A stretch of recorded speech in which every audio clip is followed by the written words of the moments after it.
एक आवाज़ काफ़ी होगी या नहीं, ये सवाल पूरी रात मेरे कानों में गूंजता रहा।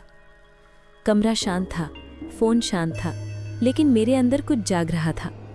हवा सरसराती है। मैंने पहली बार बिना डर के अपनी कॉपी खोली। उस पर लिखा, अगर एक आवाज़ सच बोले तो वो अकेली नहीं रहती। सुबह मैंने खुद वीडियो रिकॉर्ड किया, चेहरा नहीं दिखाया, बस खिड़की से आती रोशनी और मेरी आवाज़। कमरा तेरा कोई अफवाह नहीं है, ये उन सब का नाम है जिनसे कहा गया चुप रहो। वीडियो डालते ही फ़ोन कांपने लगा, कुछ गालियाँ, कुछ मजाक, लेकिन बीच में एक मैसेज आया, मैं भी बोलूँगी। फिर दूसरा, मैं भी। तीसरा, हम भी। मुझे लगा जैसे खामोशी में दरार पड़ रही हो। रात को सपना आया, मैं एक लंबे पुल पर खड़ी थी, नीचे अंधेरा था, दूर रोशनी थी। अनन्या मेरे साथ चल रही थी। डरो मत, उसने कहा, पुल डर से बना है पर चलना सच है।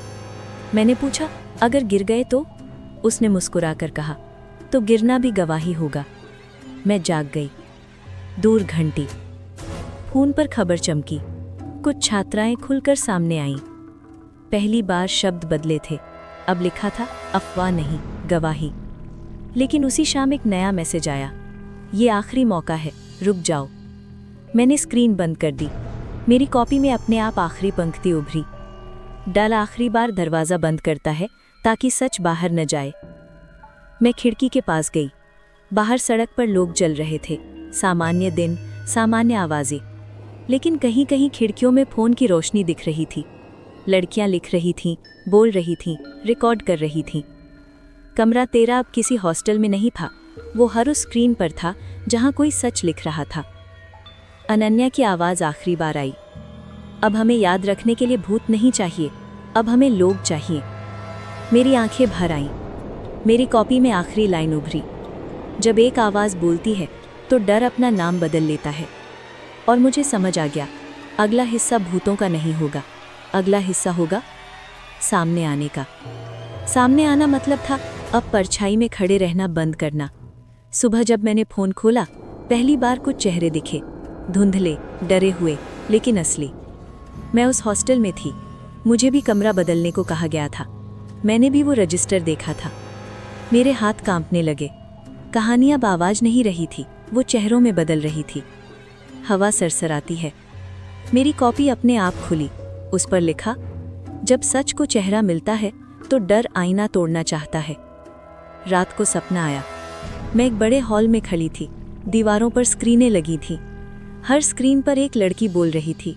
बीच में एक खाली कुर्सी थी, उस पर लिखा था, पहले। अनन्या मेरे पास आई। ये कुर्सी तुम्हारी नहीं, उसने कहा, ये उस लड़की की है जो सबसे पहले बोली थी। मैंने पूछा, और बाकी? उसने चारों तरफ देखा। बाकी उसकी गूंज है। मैं जाग गई। दूर घंटी। टीवी पर खबर चल रही थी। कुछ पूर्व छात्राएं खुलकर सामने आईं। शब्द बदल चुके थे, अब मजाक नहीं था, अब शक था, अब सवाल था। लेकिन उसी दिन एक वीडियो वायरल हुआ। किसी ने उन लड़कियों का मजाक उड़ाया, मीम बना दिए, हंसी बना दी। मेरा दिल बैठ गया। मेरी कॉपी में लिखा, जब सच सामने आता है तो भीड़ उसे तमाशा बनाना चाहती है। रात को कमरे में फिर सन्नाटा था, कदमों की आहट। मुझे लगा कोई पीछे खड़ा है।